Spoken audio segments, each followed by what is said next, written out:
ಇಲ್ಲ, ಮೊದಲಿಂದನೂ ನಮ್ಮ ಯಜಮಾನ್ರು ಇಲ್ಲ ಎಕ್ಸಾಮ್ ಕಟ್ಟು ನೀನು ಎಕ್ಸಾಮ್ ಬರಿ ಅಂತ ಹೇಳ್ತಿದ್ರು. ನಾನು ಅಷ್ಟು ಇಂಟ್ರೆಸ್ಟ್ ತೋರಿಸಿರಲಿಲ್ಲ.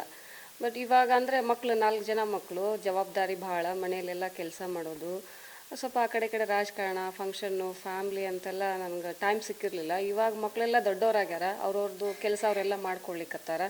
ಹಾಗಾಗಿ ಮಕ್ಕಳನ್ನು ಕೂಡ ಓದಮ್ಮ ನೀನು ಸ್ವಲ್ಪ, ಏನು ನಮಗೆ ಇಷ್ಟೆಲ್ಲ ನೀನು ಹೇಳ್ಕೊಟ್ಟಿದ್ದೀನಿ, ನೀನು ಒಂದು ಸ್ವಲ್ಪ ಓದು ಅಂತ ಪ್ರೋತ್ಸಾಹ ನೀಡಿದರು.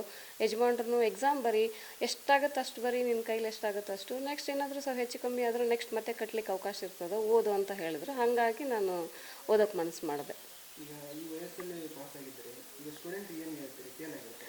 ಓದೋದಕ್ಕೆ ವಯಸ್ಸು ಇಂಪಾರ್ಟೆಂಟ್ ಅಲ್ಲ.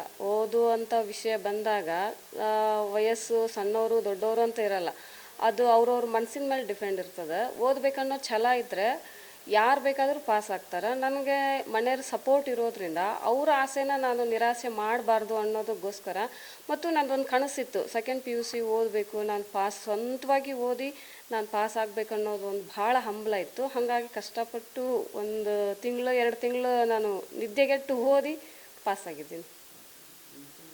ಮಹಾದೇವಿ ಕಳಕಪ್ಪ ಕಂಬಳಿ.